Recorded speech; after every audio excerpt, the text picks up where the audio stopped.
despite the slowdown of Chinese economic growth to about 6.5% to 7%, this year China will still account for about 50% more of the growth in world output than will all of the so-called advanced economies combined, the United States, Canada, Europe, and Japan. Without China, the world today would probably be in another global recession. So we cannot minimize the important role that China is playing in continuing to support and drive the overall global economy.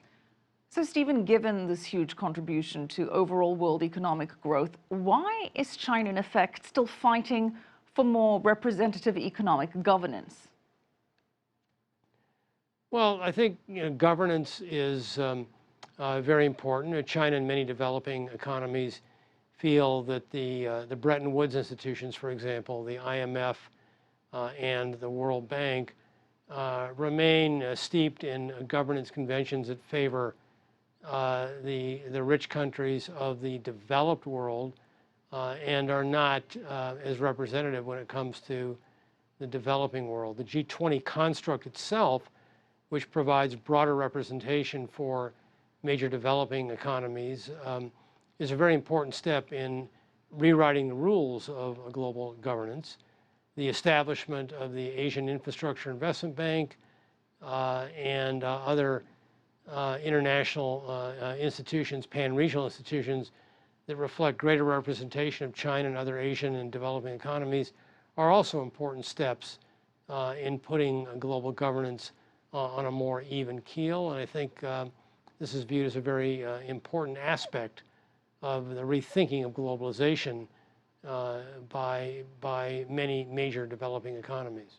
What tangible progress do you expect can be made on the global economic front during this meeting? What kind of resolution would you like to see emerging?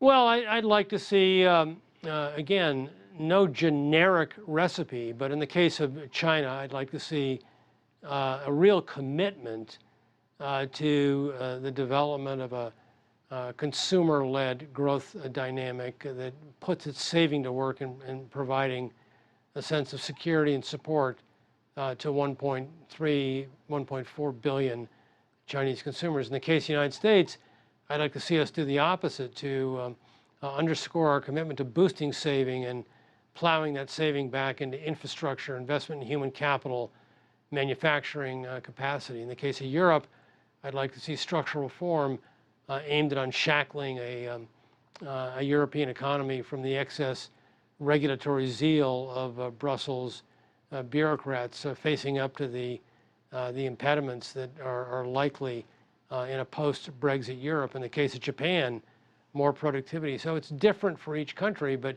a recognition of its own unique problems with an aim toward boosting collective or global growth would be a very important result if we can get there. Which issues do you expect to dominate the agenda at this G20 summit? Well, again, I think at the top of the list is a commitment to a renewal of global growth. The global economy is not performing satisfactorily.